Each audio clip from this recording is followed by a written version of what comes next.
جامع ترمذی کی روایت ہے، حضرت ابو ہریرہ رضی اللہ عنہ روایت کرتے ہیں کہ جناب رسول کریم صلی اللہ علیہ وسلم نے ارشاد فرمایا، اذا بقی نصف من شعبان فلا تصم۔ اللہ کے نبی صلی اللہ علیہ وسلم نے ارشاد فرمایا، جب آدھا شعبان مکمل ہو جائے تو پھر روزہ رکھنا چھوڑ دو۔ اللہ کے نبی صلی اللہ علیہ وسلم نے ارشاد فرمایا، نصف شعبان کے بعد 15 شعبان کے بعد روزہ مت رکھو۔ حالانکہ بروایت حضرت عائشہ صدیقہ رضی اللہ عنہا کہ رمضان کے بعد سب سے زیادہ روزے اللہ کے نبی صلی اللہ علیہ وسلم شعبان کے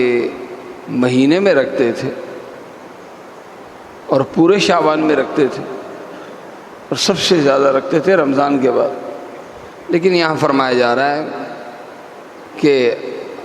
نصف شعبان کے بعد 15 شعبان کے بعد پھر روزے مت رکھو۔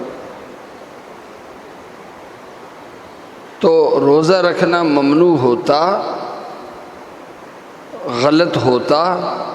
اللہ کے نبی صلی اللہ علیہ وسلم روزہ نہ رکھتے، لیکن خود روزہ رکھا، لیکن منع کیا امت پر